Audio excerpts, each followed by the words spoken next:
Thank you for being with us on this D.C. primary election night. I'm Josh Chapin. I'm Michelle Marsh. The polls have officially closed and counting is now underway in D.C.'s first election with ranked choice voting. And tonight, we are bringing you team coverage as results start taking shape in all the major races you need to know. Now, voters are choosing who will replace D.C. Mayor Muriel Bowser, who will take over for long-standing D.C. Delegate Eleanor Holmes Norton, D.C. Council, and a whole lot more. And right now, we are still waiting to see any numbers from the polls. This is a look right now at the D.C. Board of Elections website. It says election results will be posted after all the polls close, and the last voters in line at 8 p.m. have cast their ballots. Yeah, and that last line you just said is so critical because at last check, there were voters still in line Correct. Waiting to vote. Yes. So the race with the most eyes on it tonight, D.C. Mayor. There are 7 candidates on the ballot: Kenyon McDuffie, Janice Lewis-George, Gary Goodweather, Renee Simpath,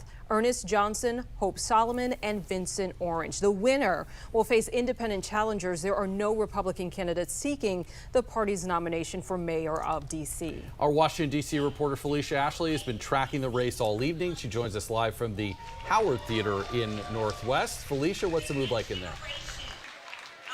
Right, well, here at the Howard Theater, we are on watch here at the election night party for Councilwoman Janice Lewis-George. She has been deemed by the community essentially one of the front runners, rather, alongside former Councilman Kenyon McDuffie. We've been saying all night is that these two were former co-workers on the council, now fierce, heavy opponents during and throughout this entire race. This campaign party tonight just started just a few moments ago. They have their first speaker on stage, one of the directors of the state board here in D.C. Now, I did have a moment to speak with Councilwoman Janice Lewis-George's advisor, as well as former Attorney General Karl Racine, and I asked him, what is she prepared for tonight, knowing that the votes essentially won't all fully be counted for at least a few days. We won't know who D.C.'s new mayor is, and this is what they had to say. We're cautiously optimistic. The council member has had a historic record-setting level of support. I've been with her in all of her races because she is fundamentally focused on elevating opportunity for everyone. And that's what Janice is going to do as mayor. That's something that has been echoed from the people here today that are supporting her. Now, we are also on watch at Kenyon McDuffie's election night party as well, and you'll hear details from that soon. But for now, reporting live from Howard Theater, Northwest D.C., Felicia Ashley, 7 News. Felicia, thank you very much. The other leader in the polls for D.C. Mayor is Kenyon McDuffie, as you heard Felicia just mention. He and Lewis-George were colleagues on the D.C. Council. Now they are both vying for the city's top spot. Tom Rousey continues our team coverage from the McDuffie watch party in Northwest. Tom, the music is bumping out there. It is definitely doing that. I'm going to step out of the way. You might be able to see Kenyon McDuffie behind me. He's greeting some of his supporters here in the distance. Something unusual just happened in that he spoke to the crowd. However, he didn't know any of the results, not one result. I'm not sure I've ever seen a candidate speak to the crowd without knowing even a single result yet. Here's video we took when Kenyon McDuffie arrived tonight. Of course, he and Janice Lewis-George, the two front runners in the polls, one of them very likely to be the next mayor of D.C. But as we mentioned, at this point, we don't know which one is winning because the results are not in, and McDuffie referenced that when he spoke a short time ago. And tonight, the votes are being counted, and ranked choice votes and ballots are being tabulated as we speak. The reality is it's going to be a while before we know the results of this election. And I know you all love that, but it's going to be a little while. All right, so it could be a long night, it could be long days for all we know at this point, but we are here at the Kenyon McDuffie watch party on 14th Street. Reporting live in Northwest, Tom Rousey, 7 News. Party goes on there. Tom, thank you. Another huge change we'll see in D.C. leadership.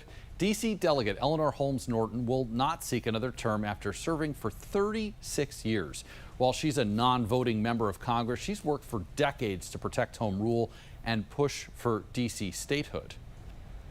5 Democrats are running in the primary, including 2 city council members and a former staffer for Norton. One of those Democrats will face Denise Rosado. She's running unopposed for the Republican nomination. And right here, we want to give you another live picture. You're looking live right now at 2 watch parties. On the right is Brooke Pinto's party. On the left is Robert White. They're both on the ballot for D.C. delegate. Now, our Christian Flores will give us a live report as results come in on that race later on in this newscast. All right, well, this is the first year of ranked choice voting in the district. Voters overwhelmingly approved to change how we do elections, which can be confusing when it comes to filling out your ballot or when it comes time to announce those results. Now, in races with 3 or more people on the ballot, candidates will need more than 50% of the vote to win. That means unless it's a landslide, we likely won't know who wins the big races tonight. Our Rebecca Turco joining us live from the Board of Elections in Southeast. Rebecca, when can we expect to find out who wins those races? We see the folks, the workers stacking the boxes behind you there. Yeah, it's certainly a busy night, and they're going to be here, I'm told, until about 11 o'clock. Officially, we won't have the certified results for a few weeks, and part of that reason is because the mail-in ballots and the ballots dropped off at drop boxes today still have to be counted, and that's actually exactly what is happening right behind us here. So the breakdown of who voters selected as their #1 pick, that's what we're expected to see at some point tonight, those first choice results for ranked choice contests. And remember, as you mentioned, if no candidate reaches a majority of more than 50%, the candidate with the fewest votes is eliminated, and then those votes transfer to each voter's next ranked candidate. This process goes on and on until someone reaches the majority threshold. Voters can rank up to 5 candidates, and it's a computer program, I'm told, that does the hard work of tallying. But again, what makes all this take longer is the counting and verifying of the mail ballot sent in or dropped off.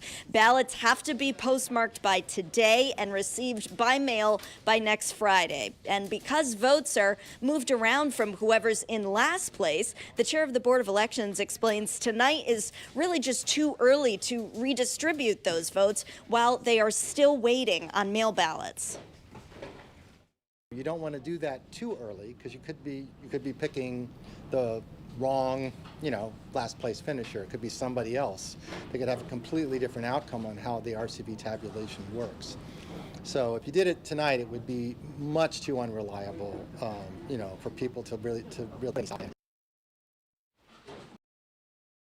So the Board of Elections expects to release round-by-round interim results in the coming days. We are live from the Board of Elections. Rebecca Turco, 7 News. Very careful work underway there. Rebecca, thank you. If you voted today, you may have noticed a handful of candidates vying for D.C. Council. Wards 1, 3, 5, and 6 all have candidates on the ticket. Our Jasmine Stiles is at the alert desk tracking those races. Well, as we've been reiterating all night, we are still waiting for that first batch of votes to be released. As you can see, reporting goose egg, 0 votes. But let's just look at these wards. Let's start with Ward 1. It's up for grabs after Councilwoman Brianne Nadeau announced last September that she wouldn't be seeking a 4th term. We've got 5 Democrats vying for her seat: Aparna Raj, Rashida Brown, Jackie Reyes-Yanez, Terry Lynch, and McGill Trindade DeRamo. They all want her seat, and there will be only one Republican challenger. That is Jet Jasper. He's uncontested, so he'll be on the ballot come November.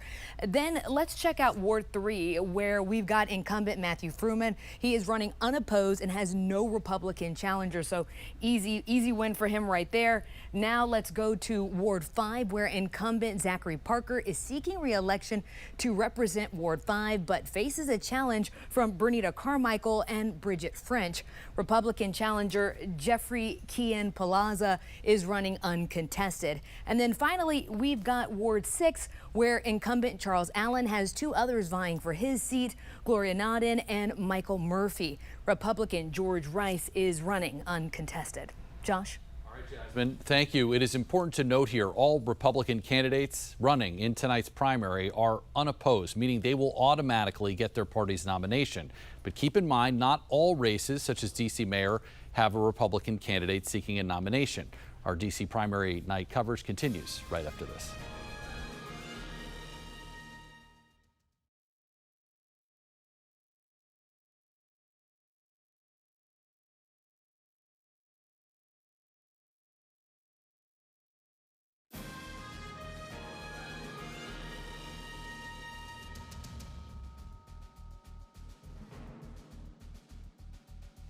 No.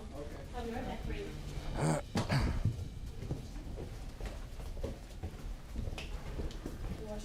All right.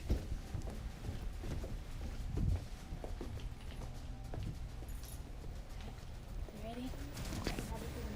Oh, okay. Second one right over there. All right. Right here? Very specific instructions, right? Yeah. All right. I'm far away from you. Michelle's gonna come. Oh, okay. All right. All right. All right. I thought you wanted me to shout. Huh? 1, 2, 3, 4, 5, 6, 7, 8, 9, 10. How was that?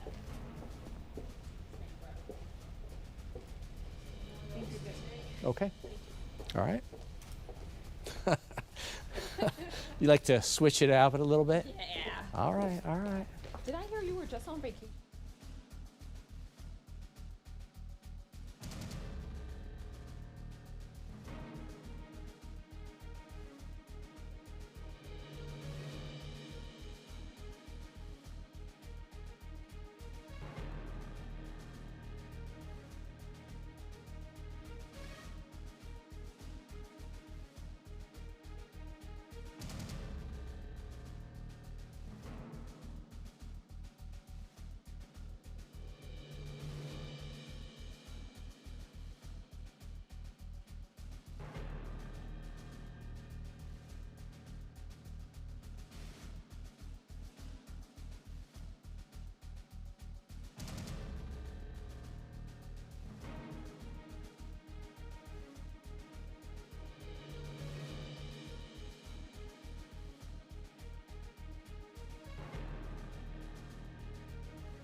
Welcome back. It is a high-stakes election night in the nation's capital, and joining me now is Dr. Matthew Dallek, a professor of political management at George Washington University.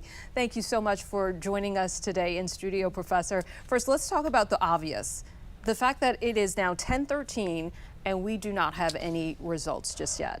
Yeah, it's eerie. Yeah. It's eerie. I mean, really unusual, especially, in the modern era where you expect at least some votes to come in really instantaneously. Doesn't have to be the whole count.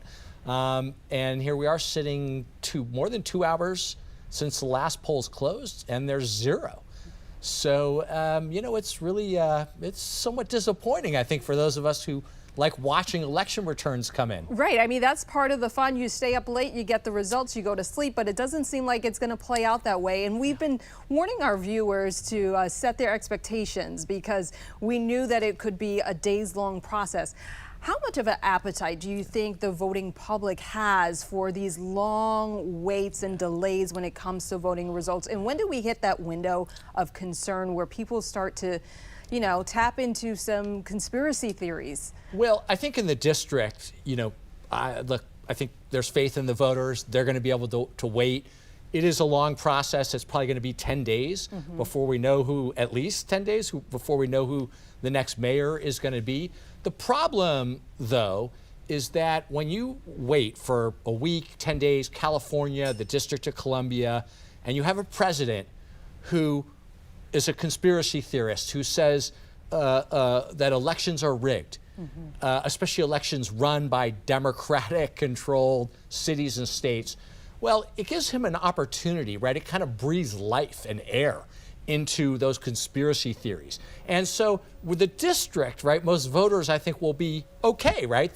They know that there's nothing wrong with the election. It just is taking a long time. It's a process. But in terms of spreading these these lies around the country and internationally. That's where the problem comes in, and where places like the district in California, I think, need to potentially rethink how they count votes. Okay, let's talk about some of the big races now. Without knowing the outcomes of tonight's races, how do you think this election will reshape? We've been saying how so much is at stake. How do you suspect it will reshape politics in the city? Well, it's a little hard to know without knowing even who's in the lead. Obviously, for the mayor's race, according to the polls, there was a Democratic socialist, Louis George, who was leading. And we saw Mamdani in New York, another Democratic socialist, win the mayor's race.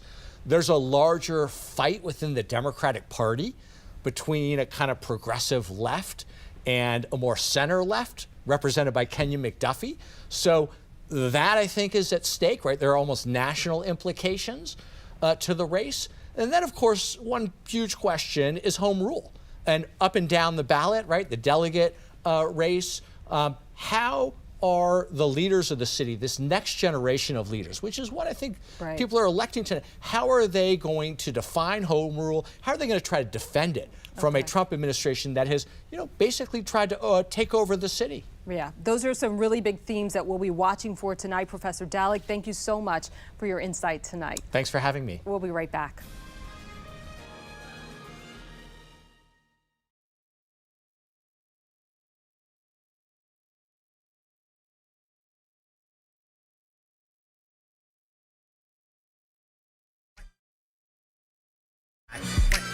Say you good, but he lied. You run to Atlanta when you need a few dollars. No, you're not a colleague, you're a colonizer.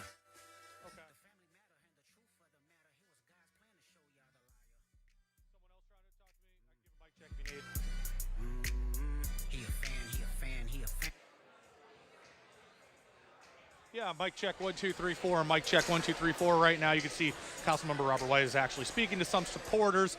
Sigh of relief at the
Welcome back here. Voters are electing a new D.C. delegate for the first time in more than 3 decades. Yeah, a long time. 5 Democrats are vying to take over for Eleanor Holmes Norton.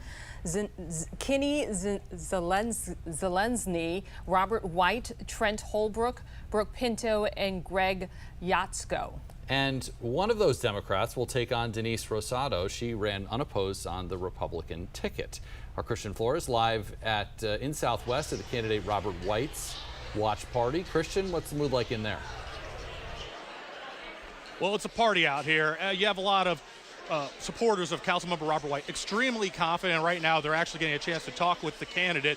He's actually spoke to the crowd just a little bit ago, saying as soon as results come down, he will address the crowd, give a wider address. Now, this has been a long, sharp-elbowed campaign. You had 2 of the perceived leaders of the pack here with Councilmember Robert White and Councilmember Brooke Pinto really throwing professional and even personal attacks at each other throughout this campaign. But Councilmember White, as an at-large council member, he says that actually probably played an X factor in his campaigning because he's campaigned citywide before and not just for a single ward. Take a listen to what he had to say about how this might have played a role in the results tonight. It's hard to run across the city. The city, as small as it is very different from ward to ward, neighborhood to neighborhood. But I know these wards and I know these neighborhoods. Other campaigns had to try to learn them on the fly. I got to tell you, that's hard to do. And so we use that to our advantage. But people know me, they trust me, and I hope that the votes will reflect that.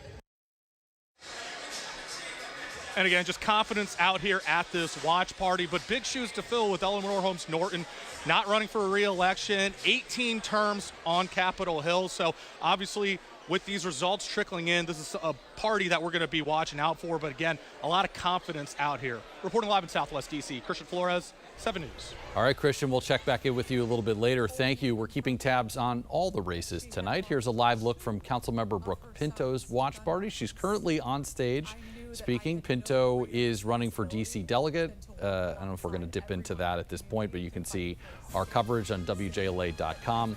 We are back right after this.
All right, welcome back. Right now, Brooke Pinto is speaking at her watch. Yeah, she's a candidate for D.C. delegate, giving some thank yous to her supporters. Let's listen in. I really hope you all get some deep sleep tonight because nobody has slept in 9 months. So thank you so much. And thank you for making this such a joyous and fun and purposeful experience. Thank you.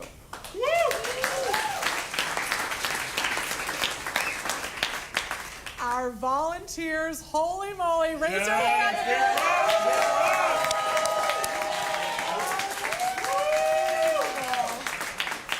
Truly unbelievable. You guys really went over the top. Helen, I do not know how you're still standing. The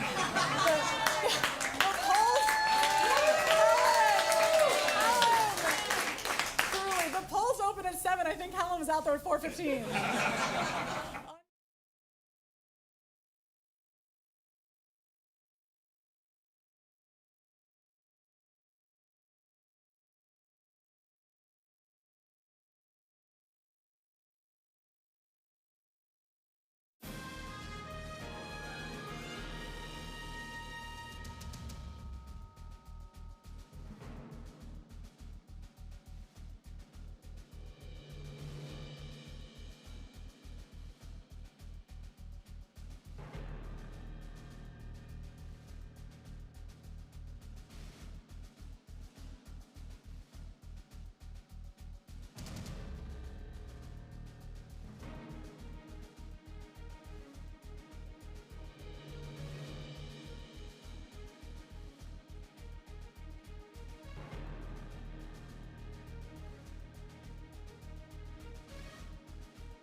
Thank you for being with us here at 10 o'clock. Our election night coverage, though, doesn't stop here. That's right. We'll be streaming live on WJLA.com and on the 7 News YouTube page until 11 o'clock. And then you can join us over on Channel 7 at 11. See you there.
Have me all wrapped up and shit. Go ahead and count to 10. 1, 2, 3, 4, 5. 1, 2, 3, 4, 5.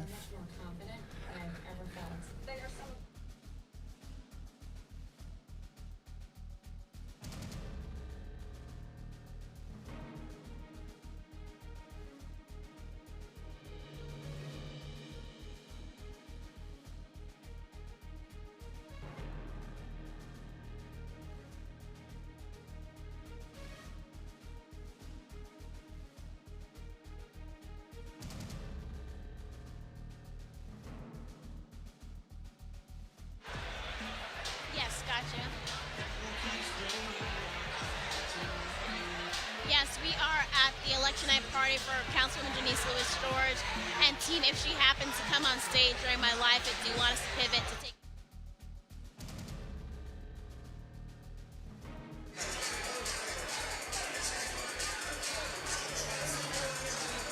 Mic check, 1, 2, 3, 4. Mic check, 1, 2, 3, 4. We're at Councilmember Robert White's watch party. Thank you.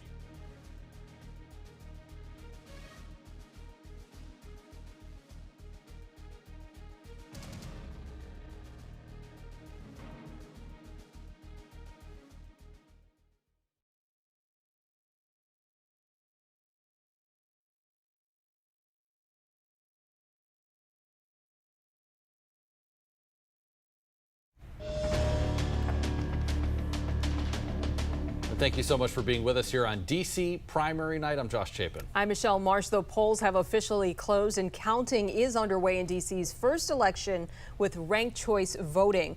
Right now, our team coverage continues as we stand by for results in all the major races you need to know. Like who will replace D.C. Mayor Muriel Bowser, who will take over for longstanding Delegate Eleanor Holmes Norton, D.C. Council, and a whole lot more. And right now, we are still waiting to see any numbers from the polls. We want to take you to a look now at D.C.'s Board of Elections website. It still says election results will be posted after all the polls close and the last voters in line at 8 have cast their ballots. Yeah, and we just heard from our executive producer that there are at least 8 polling stations where people are still lined up. Still voting, yes, and it's 10:30 at night, so that's certainly something we're going to keep monitoring. Exactly. Now, the race everyone is closely watching, D.C. Mayor. There are 7 candidates vying for the spot: Kenyon McDuffie, Janice Lewis George, Gary Goodweather, Rini Sampath, Ernest Johnson, Hope Solomon, and Vincent Orange. The winner will face independent challengers.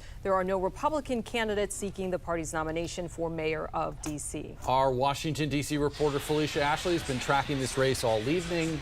She's live from the Rowdy Howard Theater in Northwest. Felicia, what's it like in there now?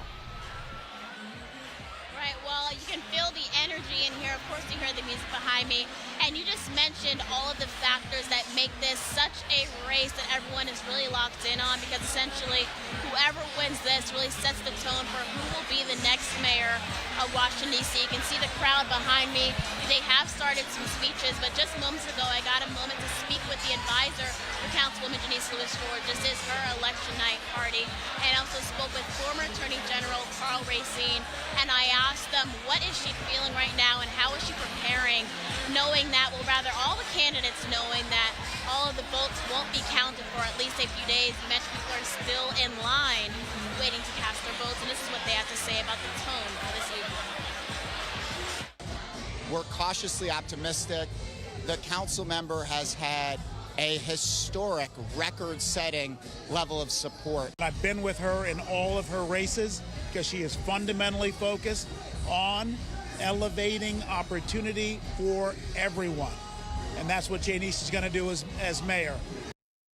We heard what people who have been standing firmly behind her had to say. And what we're waiting for right now is to hear from her. She was walking around the room earlier before the doors opened tonight, and we're expecting to hear from her in just a moment as she inches towards the stage. They were cheering her name just moments ago.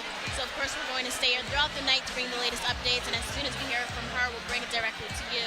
Now we are reporting live from Howard Theater in Northwest D.C. Felicia Ashes. Felicia, thank you. The other leader in the polls for D.C. mayor is Kenyon McDuffie. Lewis-George and McDuffie were colleagues, of course, on the D.C. Council. They are now both vying for the top spot in D.C. Tom Rousey continues our team coverage from the McDuffie Watch Party. Tom, what's happening now? Well, the candidate has been making the rounds. I don't see him at the moment, but you can see there are a lot of people here. Now, it's kind of a strange situation because we don't know how he did in the race yet. Between him and Denise Lewis-George and the other candidates in the Democratic primary, we have no idea at this point who won. Here's video earlier when Kenyon McDuffie arrived. Now, I've been covering elections for years, and usually when a candidate speaks, we either already know the result or we know it's going to be very close, so they maybe thank their supporters and say, hey, we'll wait for the count to be done. But when Kenyon McDuffie spoke, not a single result, not one vote was in yet, and he did reference this is going to take some time.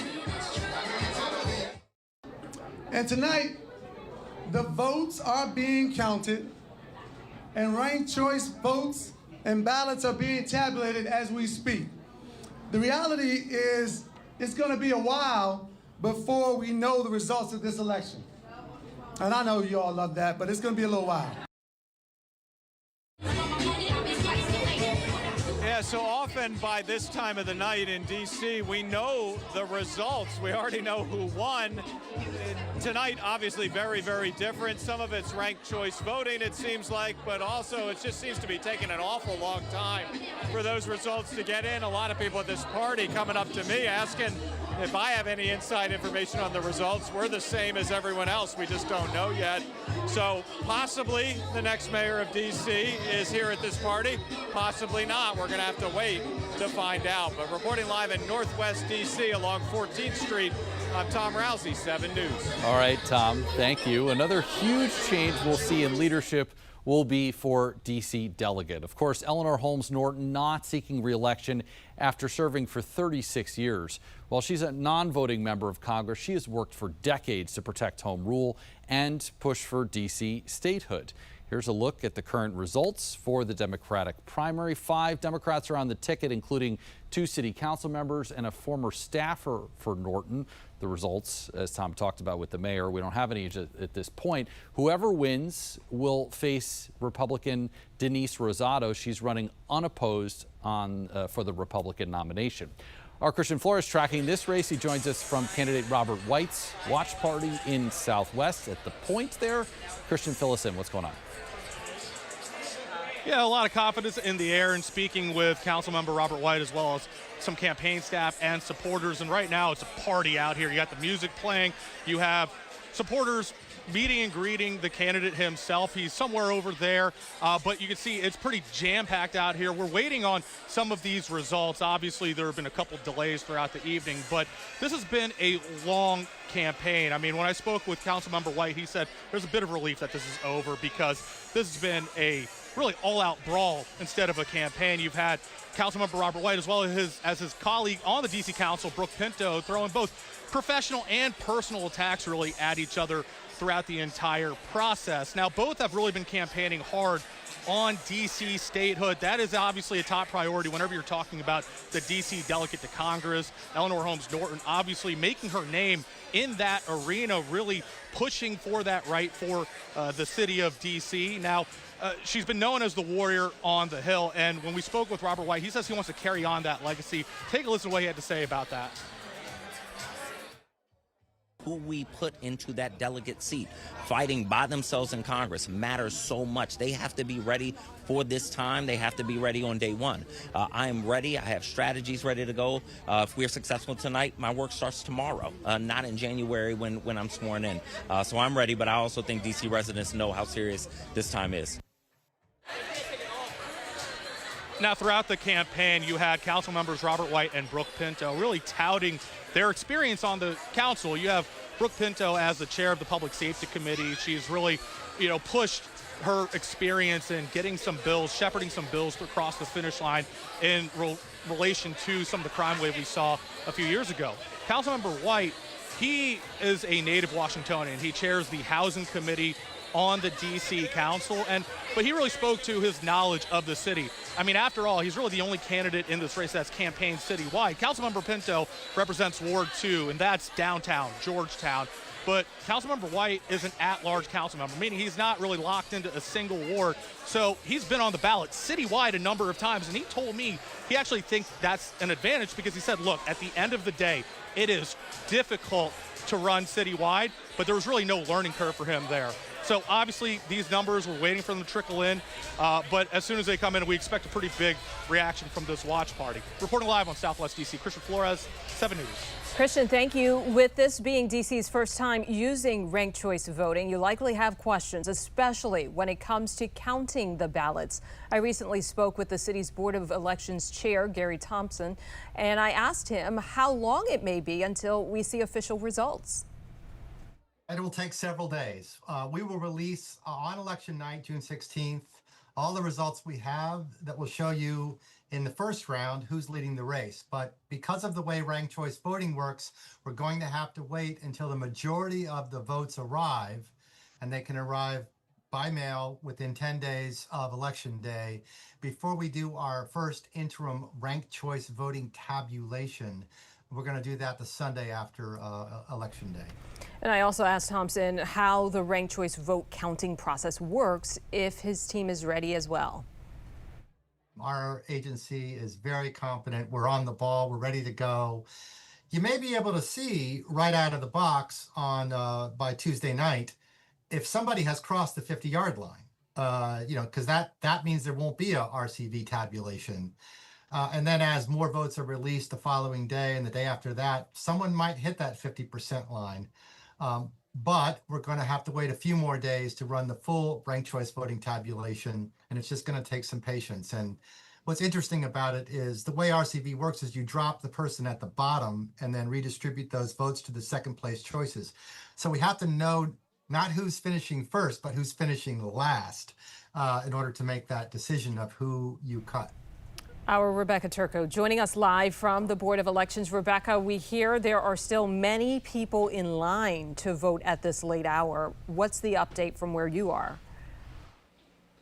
Well, a Board of Elections official tells me there are still 8 polling locations open tonight. So as you can imagine, that means there was more than 2.5 hours worth of people waiting in those lines because the polls closed, the lines closed, I should say rather, at 8 p.m., which means if you weren't in line by then, you won't be able to vote. And in the meantime, it's been a busy day for election staffers, and there's still a busy night ahead. I'm told for the next half hour, they're still going to be going through mail ballots and ballots that were dropped off in the drop boxes. So tonight, at some point tonight, we're expected to see the first choice results for the ranked choice contest. That's the breakdown of who voters selected as their #1 pick. Remember, if no candidate reaches a majority of more than 50%, the candidate with the fewest votes is eliminated, and those votes transfer to each voter's next ranked candidate. And this process goes on till someone one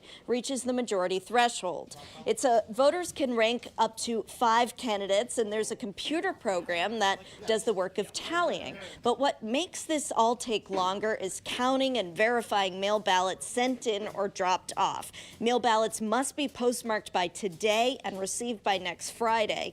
And because the votes are moved around from whoever's in last place, the chair of the Board of Elections explains tonight's really just too early to redistribute those votes while they are still waiting on those mail ballots. I think for everyone to just take a look tonight at who's in first, who's in second, who's in third, who's in last. Will they stay in last? And who's ever in last, you know, who might be their second choices. So the final interim results in the ballot races are expected to be released around June 26, and that's also the deadline for mail-in ballots to be received. We're live from the Board of Elections. Rebecca Turco, 7 News. All right, Rebecca, thank you so much. Our Jasmine Stiles is at the alert desk tracking some of the smaller races tonight. Jasmine? Well, let's take a look at our special election for independent at-large council member. Now, this seat opened up once Kenyon McDuffie decided to step down and run for mayor. Donnie Crawford here at the bottom was appointed as interim in January, and she's running against Alyssa Silverman and Jacques Peterson. The person who wins this will stay on to fill the rest of McDuffie's term that ends in January of 2027. Now, the other at-large race in that seat, was vacated by Councilmember Anita Barnes. Back in December, she announced she would not run again. The field for the Democratic primary is quite crowded. Let's give you a good look at this. A lot of going up and down here on this list, but that is quite the contrary for the Republican race, which only has one candidate. Darrell Green is running uncontested. Josh? All right, Jasmine, thank you. For the first time in more than a decade, D.C. will have a new mayor. Mayor Muriel Bowser announced that she was not seeking re-election at the end of her term, leaving the door open for 7 Democrats to vie for her spots. Janice Lewis-George, Kenyon McDuffie, Vincent Orange, Hope Solomon, Ernest E. Johnson, Gary Goodweather, and Renee Sempath. Our Washington, D.C. reporter Felicia Ashley sat down with some of the candidates in one of the most heated local elections D.C. has seen in years. Starting with Vincent Orange, a former 8-year council member for Ward 5. He served 2 terms as an at-large council member. Why should you be elected as the next mayor for Washington, D.C.? Because at this moment in time, Washington, D.C. is at a crossroads, and Washington, D.C. now needs executive, experienced leadership with institutional knowledge to address the financial instability, to address public safety, to address affordability, and really get on top of this $22 billion government. The council's action was, irresponsible, utilizing the reserves to fund programs when we've already lost our AAA bond status. That's something that Wall Street is going to look at. We need to make sure that we aren't running on ideology, but we're running to make sure that the 700,000 residents of the District of Columbia can have a good life. Hope Solomon worked for the FBI and with law enforcement agencies. She was working with the Department of Homeland Security, leading a team focused on anti-terrorism technology when she was fired under DOJ cuts. Her family owns Anthony's Tuxedos in Georgetown. If you want to vote for somebody on the council, you have options. If you want to vote for someone that's previously been on the council, you have options. But if you want someone that has not been down at the Wilson Building and brings a fresh perspective, I've lived every phase of my life in the city. I love the city, but it's also very frustrating to live here. So I've experienced affordability issues with being fired by this administration and all the frustrations that go into running a small business. And we need somebody in there that understands what it's like to struggle. Ernest E. Johnson is a retired real estate investor and longtime community organizer.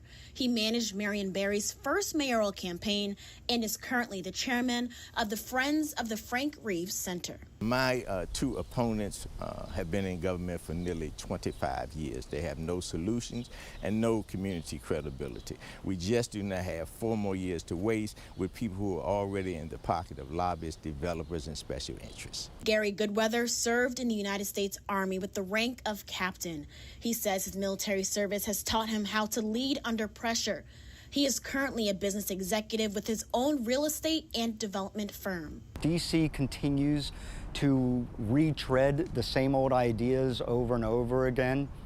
I have better ones. I have 30 years of executive experience to execute on it. I'm a former Army officer. I was a captain in the Army, and I've spent 30 years in business here, building in the city, working with all levels of DC government. And we have not elected leaders that really think about our entire city and how policy really affects the city as a whole. And I want to serve.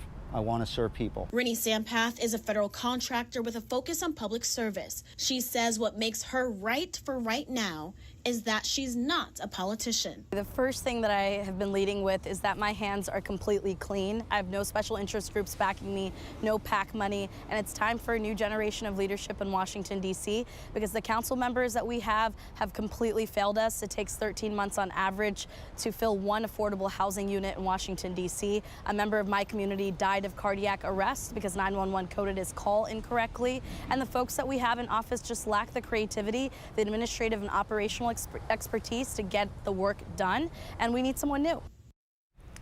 That was Felicia Ashley reporting. Joining me now is A. Scott Bolden, a former Democratic chair in D.C. Thank you so much for staying up late with us. And we were just saying, look how late it is, and we still don't have any results. Can you recall a time like this ever before? I can't, and I ran for office in 2006, and my disappointment came pretty quickly. And that is important because we're going to a lot of these watch parties and there's this celebratory vibe because no one's lost yet. Yeah, well, they're relying probably on their polling, but more importantly, you know, with this new ranked choice voting, that's going to delay results, quite frankly, for several days, from what I understand. And then you have pre-polling that each of the candidates probably has done, or some group has, and their celebration comes that they're hoping that the pollings come true, if you will. Let's look ahead once we do have the results. What would you say are the biggest challenges that the new mayor will face, whoever it may be, in the first 100 days? Well, setting their own agenda. I mean, we've had one mayor for 12 years, Muriel Bowser. She set her agenda, building their coalition, and figuring out how to manage a relationship with the Republican White House in anticipation of the Senate and the House possibly changing, but managing that relationship, building coalitions, and really identifying the top 3 objectives they have for whether it's the first term, second term, or third term. What am I going to stand for? What am I going to be known for? Marion Barry was known for his jobs program and building downtown D.C. Other mayors, Tony Williams was known for his fiscal responsibility and being the mayor after the control board. What is going to be your brand and your political accomplishments that you're going to brand and market? In the first 100 days, you ought to set that tone and then go implement it. And Mayor Bowser said today, you know, this is the first time that I can just go out and vote as a regular person. In 20 years, she's been on the ballot in some shape or fashion. What do you think her legacy will be? I think she's going to be known most for the stadium deals that she's done, and that's quite an accomplishment on the business side. I think she's done a good job, decent job in regard to affordable housing, which was a really top priority of hers. And housing is tough because working class and poor folks who you want to give housing and to deal with the housing crisis, it's very complex and lots of complications beyond her control. But I think that was a really good focus on her part, and I think she made some headway there as well. And she was also very strategic when it comes to her relationship, as you were touching on, with the White House. Do you think there will be a more combative attitude or relationship with these two candidates who are the front runners in the mayoral race? Both have said in their campaigns they want to fight Trump and fight the White House. The politics of campaigning, where you need one more vote than the next guy, is very different than the politics of governing. The politics of governing, you move to the right real quick because you understand the levels of levers of government. You understand that you don't want to be the mayor that lost home rule or self-determination, and as a result, they're going to have to find a way to work with the Trump White House for the next couple of years, as well as the Republican House and Senate, and that's going to be a real challenge for them. So the political rhetoric of campaigning is one thing, But the political reality of governing means that there are going to be compromises. Those who criticize Muriel Bowser for working with Donald Trump and on crime issues, let me tell you something. You have very little choice because the government or the House and Senate and the White House can pull home rule, and you don't want to be that mayor that lost it. And protecting home rule, I mean, first person that comes to mind is Delegate Eleanor Holmes Norton. I mean, that is one of the things that she will go down in history for. What would you say? I mean, getting someone totally new, for them to get into, I guess, find their rhythm, what would you say are some of the lessons from Norton's tenure that the new delegate should carry forward? You got to find a way to lead without a vote. And she was very effective.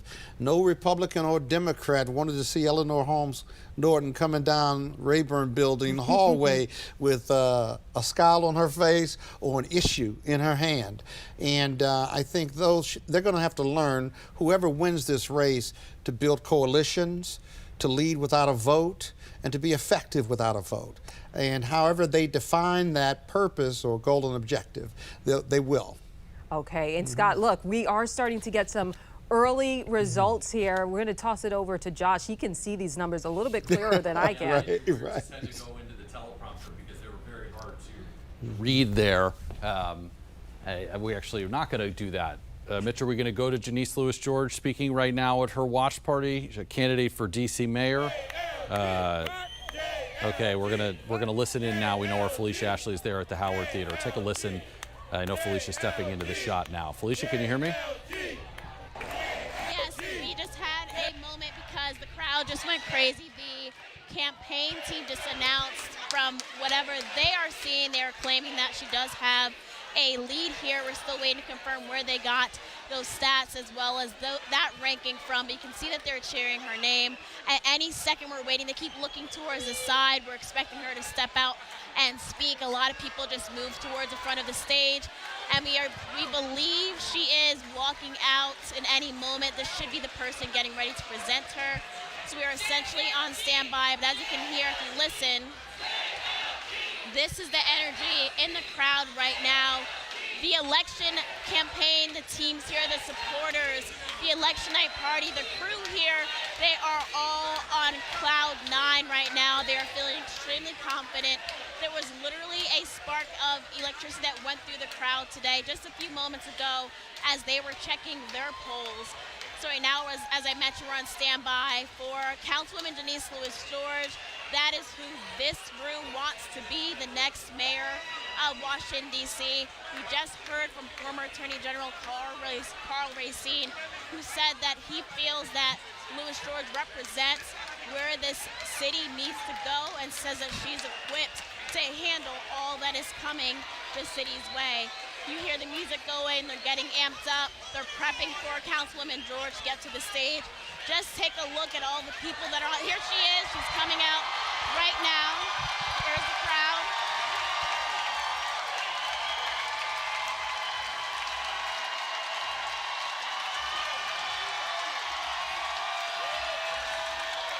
You see her embracing her supporters behind her. Everyone in their crowd has their phones up, taking in this moment, taking in what they feel may be a moment in history right now. This has been a long time coming. It's been 12 years since the city has had a new mayor, and the people in this room feel as though they're looking at who their next mayor may be. Here she goes.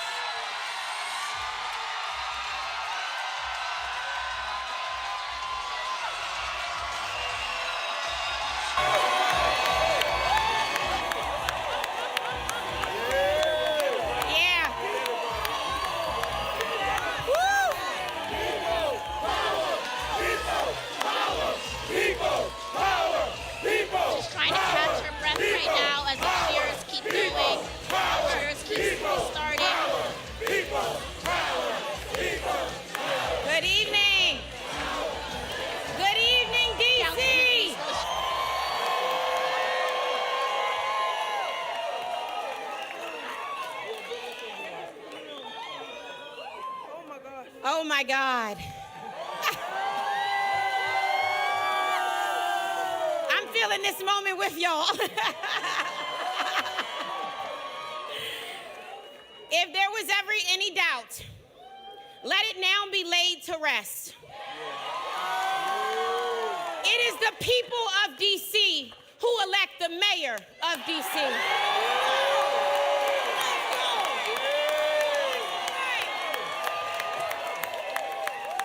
In 1857, a man who made Anacostia his home told this country a truth it has never stopped needing. Frederick Douglass said that power concedes nothing without a demand. It never did, and it never will. Tonight, D.C. made its demand.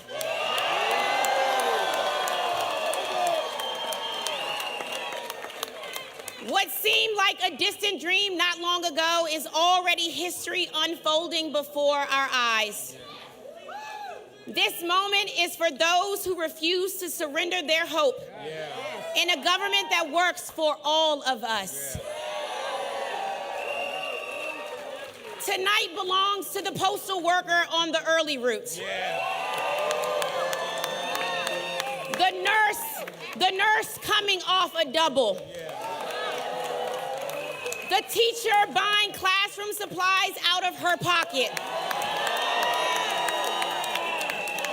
The child care worker who loves our babies all day, but still can't make ends meet. And our precious— All right, you are listening live to Janice Lewis George at the Howard Theater. Our Felicia Ashley is there. We'll be listening in. Just a quick update. I know the graphic on the side there was a little difficult to see, but this is just the first tabulation, the first counting of results. Janice Lewis George, 52% of the vote. Kenny McDuffie with 37% of the vote. You can keep track of all the races as all these things take shape tonight on our website, WJLA.com. You'll be able to see all the latest numbers as that count continues. Click on the news sidebar there on the website and click on elections. Thank you so much for being with us during our special long coverage of D.C. election night. You can continue watching for our live coverage over on Channel 7. We'll see you there.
Tonight it is election night in the district and the dawn of a new era.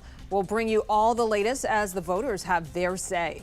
Plus, America's 250th anniversary bringing a lot of action to the DMV, and now it could be impacting your next flight. And the FBI foils a plot to attack the UFC event at the White House. The latest on the arrests and the suspect's plan.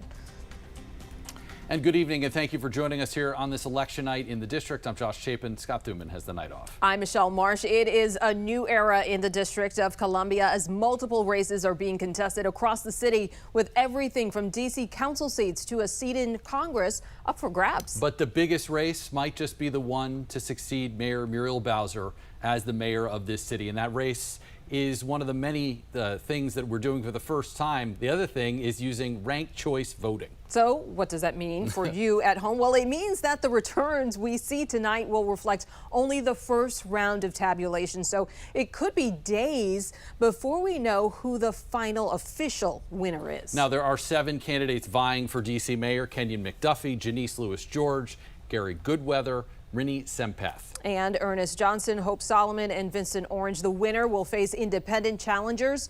There are no Republican candidates seeking the party's nomination for mayor of D.C. Our Washington, D.C. reporter Felicia Ashley has been tracking the race all evening.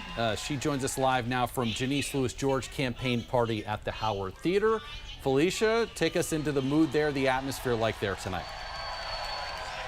I'm going to take you and let you listen to the mood right now. This is Councilwoman Janice Lewis-George speaking to her crowd and in an unofficial way accepting what she feels is an already accomplished night. I am deeply proud that so many of our partners in public service chose to be a part of this movement. I thank you to my colleagues and my partners. Thank you to every single member of our campaign team. This was the most dedicated campaign DC has ever seen.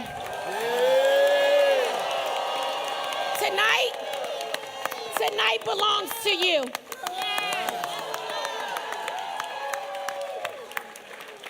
And thank you a million times over to my amazing family and friends. To my husband, Kyle. To my son, Piers. To my mom, Diane. To my sisters and my brothers.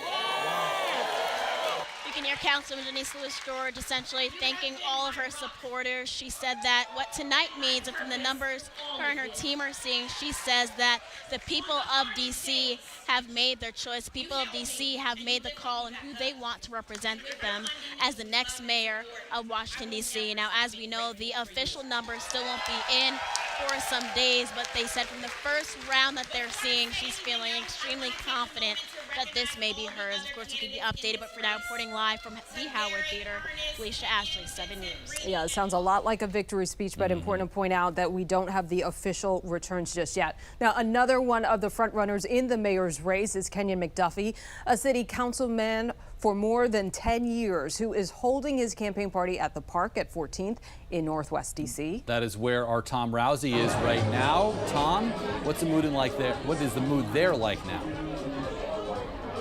Well, I think it's just dawning on some folks that he's behind in those results that were released. The crowd has thinned out a little over the last half hour or so, but not everyone seems to realize that these results are out, these initial ones at least, and he is behind. So this is his election night party.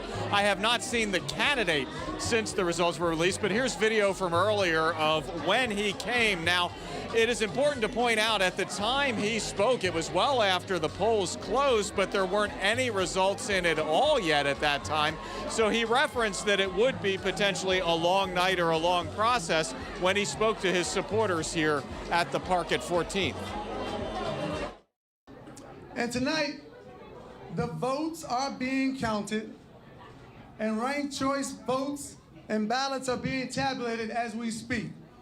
The reality is it's going to be a while before we know the results of this election. And I know you all love that, but it's going to be a little while. All right, and back out here live again. We have not seen McDuffie since those initial results came out. Again, some folks at this party just kind of starting to learn what they were. They all came down at once. A lot of folks started looking at their phones, but some folks I think don't even realize yet what those initial results are here at the Kenyon McDuffie party. We will be looking for the candidate to see if he has anything else to say now that these initial results have come out. But for now, reporting live in Northwest DC, Tom Rousey, 7 News. Initial results, Tom, very important to stress that. All right, there will be a new D.C. delegate for the first time in more than 3 decades. 5 Democrats are vying to take over for Eleanor Holmes Norton. Kenny Zelensky, Robert White, Trent Holbrook, Brooke Pinto, and Greg Yatsko. And one of those Democrats will take on Denise Rosado, who ran unopposed on the Republican ticket. We're going to go now to Robert White's campaign party. White just stepped to the stage. Let's take a listen. I will not yield. The fight for families drowning in the cost of housing, groceries, child care, and health care. I will not yield in the fight for workers who did everything right but lie awake at night wondering how it's all going to work. I will not yield for the people who have spent their lives waiting for a turn that never seems to come. Because our turn will never come unless we demand it. Eleanor Holmes Norton understood that. The generations before us understood that. And before this night is over, I hope that every Washingtonian understands it too. We will not yield. I come from a family that knows what it means to wait our turn. 5 generations of Washingtonians who had so little but called this city home, proudly. My grandfather fought in Korea. All right, you are listening to early remarks from Robert White there, and Brooke Pinto's campaign party just cleared out tonight at the Eaton Hotel in Northwest. Of course, we don't know how the delegate race will turn out just yet, but we will update you as soon as those results come in. In the meantime, we caught up with the Pinto camp tonight and asked her how she's feeling ahead of the first round of tabulations. I'm so grateful that we have such an engaged community here in Washington and people who know that their vote is our civic, not just obligation, but blessing that we get to exercise to decide who leads our city. And so I hope voters make that choice, that is me as our congressional delegate. But either way, I'm going to continue doing what I've done my whole career, which is serve our incredible residents. And as we told you, this is the first year of ranked choice voting in D.C. The voters overwhelmingly approved to change, which can be a little confusing for first-time voters, for all of us voting in D.C. That's right. In races with 3 or more on the ballot, candidates will need more than 50% of the vote to win, which means unless it's a landslide, we likely won't know who wins the big races tonight. Our Rebecca Turco joins us live from the Board of Elections. Rebecca, there was a bit of a delay in releasing the first round of votes tonight, so what can we expect now? Yeah, well, officially the election results won't be certified for a few weeks, but there are some ranked choice categories that have come out with the initial preliminary results released tonight, where there's a bit more of a landslide, if you will, with a candidate clearly in the lead so far. But remember, this is just the first round of results being released, and it's the first choice votes from mail-in ballots received and processed up until today, from early voting in person, and also from a significant portion of Election Day votes. We are expecting another round of votes to be added to these numbers a little bit later tonight. Now, remember, as mentioned, if no candidate reaches a majority of more than 50%, the candidate with the fewest votes is eliminated, and those votes transfer to each voter's next ranked candidate. And this process goes on till someone reaches that majority threshold. I'm told there's a computer program that does the work of tallying. And because votes are moved around from whoever's in last place, the chair of the Board of Elections explains tonight's really too early to redistribute those votes, while they're, of course, still waiting on mail ballots. Even if someone's at like 55%, the remaining votes that are counted might tip the balance back, below to 49%. We just don't know. So obviously the farther ahead they are over the 50-yard line, the more comfort there would be for that candidate. And the Board of Elections expects to release round-by-round interim results in the coming days. We are live from the Board of Elections. Rebecca Turco, 7 News. Rebecca, thank you. We now have some more on the latest returns and some other major races that we're following. Let's check in with Jasmine Stiles over at the Alert Desk. Jasmine? Well, I'm looking at all things City Council, and as we've been talking about, the first batch of votes has been tallied for these first rank results. Let's start with Ward 1 now. Aparna Raj taking an early lead with 46%, and then Miguel Trindade de Ramo behind her with a little over 20%. Over on the Republican side, Jet Jasper automatically wins because he's running uncontested. That's also the same situation for Ward 3 incumbent Matthew Fruman. There is no Republican challenger. And now let's go to Ward 5, where Zachary Parker, incumbent Zachary Parker, is way out in front right now with about 76.5% of the vote so far. Bernita Carmichael right behind him with 15.2%, a distant second, as you can see.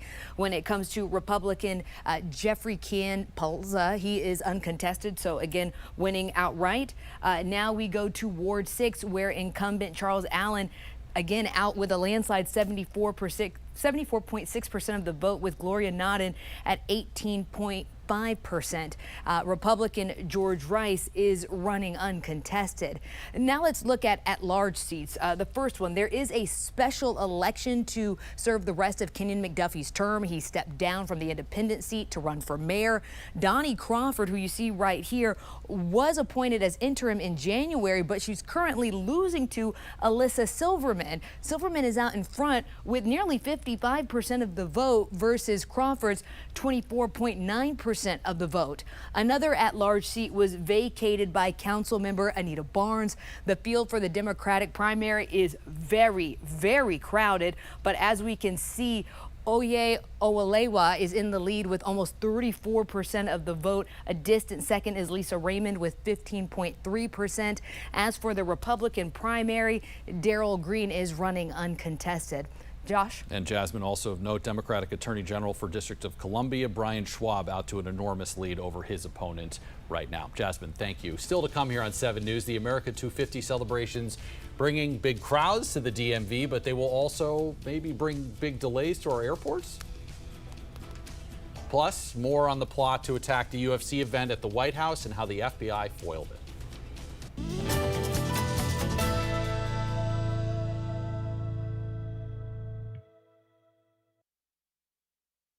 Tomorrow morning, when you get out the door, 69 to 74 degrees. It will be a touch more humid across the area.